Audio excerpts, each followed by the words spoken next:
माझं नाव अर्चना सुरेंद्र पाटील.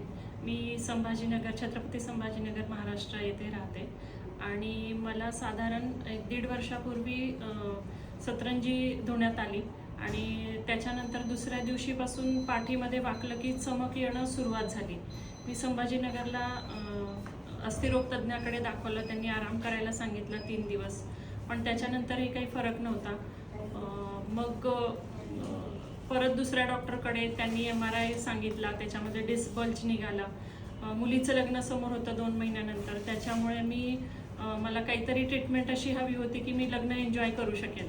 म्हणून मग तिथेच ॲक्युपंक्चरची ट्रीटमेंट घेतली. त्यांनी थोडासा रिलीफ आला, पण ते ट्रीटमेंटची वेळ आणि माझ्या नोकरीची वेळ ही काही सांगड घालणारी नव्हती.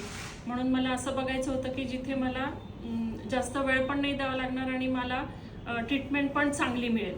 आणि हे करता करता म्हणजे चिकित्सक वृत्ती मग यूट्यूबवर सुरू केलं की डिस्क बल्जसाठी काय उपाय आहे किंवा काय करू शकतो. आणि तिथूनच मला डॉक्टर विराज भंडारी यांचा व्हिडिओ मिळाला आणि मग असं ठरवलं. खूप व्हिडिओज त्यांचे पाहिले यूट्यूबवरचे, मिस्टरांना दाखवले आणि मग आम्ही दोघांनी ठरवलं की जाऊन तर येऊया. आल्यानंतर सरांकडनं त्यांनी एक्सरे केला आणि सांगितलं की कुठे काय काय कशा पद्धतीने तुम्हाला ट्रीटमेंट घ्यावी लागेल, 9 सिटिंग्स घ्यावे लागतील हे सांगितलं. आणि मी लगेच मिस्टरांना फोन केला. मिस्टर म्हणाले की चालू कर ट्रीटमेंट. मे महिन्यामध्ये मी साधारण ट्रीटमेंट चालू केली आणि आज माझे म्हणजे 9 सेशन पूर्ण झाले आणि आज फॉलोअपचा दिवस आहे. सांगायला अत्यंत आनंद होतो की या 9 सेटिंगच्या जर्नीमध्ये मला हळूहळू एक म्हणजे माझ्यामध्ये विश्वास वाढला आणि असं वाटलं की यस, मी योग्य ट्रीटमेंट घेते आहे. पहिल्या ट्रीटमेंटमध्ये खूप जास्त पेनफुल राहिला, कारण ती मॅन्युअल थेरपी वगैरे जी होती ती आपल्याला शरीराला सवय नसते कदाचित, त्याच्यामुळे असेल. त्याच्यानंतर सरांचे योगासनं सोमवार, बुधवार आणि शुक्रवार ते मी हळूहळू अटेंड करू लागले.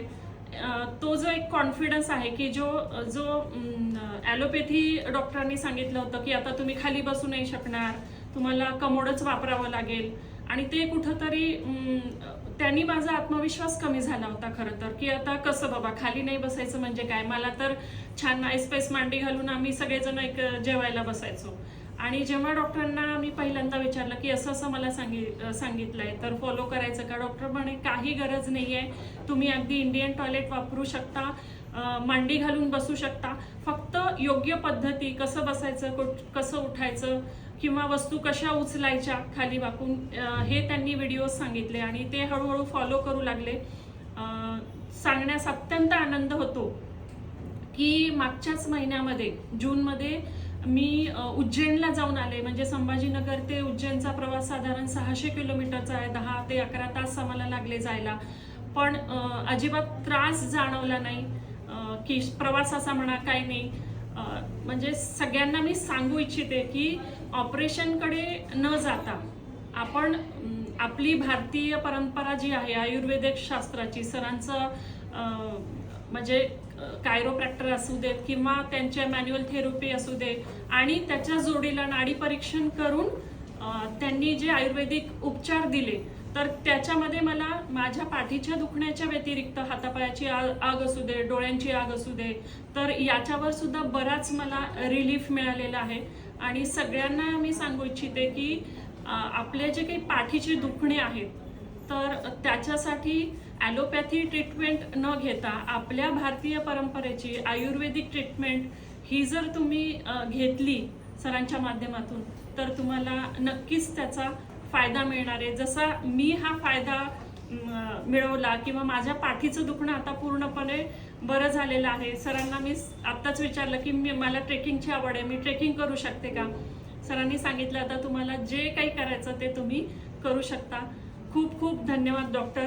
तुमच्या सांगण्यामुळे, तुमच्या ट्रीटमेंटमुळे मला आज हे छान आयुष्य पुढे जगता येणार आहे. अजून एक मी सांगेल की सगळ्यांनी हे करता करता आपलं मंत्रशास्त्र सुद्धा हे खूप उपयोगी आहे. तर ज्ञानेश्वरीतल्या 10व्या अध्यायातल्या पहिल्या 5 ओव्या ज्या आहेत ह्या पण तुम्ही म्हणा.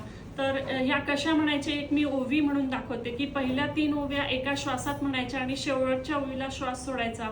जसं की नमो विशद बोध विदग्धा विद्या रविंद प्रबोधा पराप्रमेय प्रमदा विलासिया.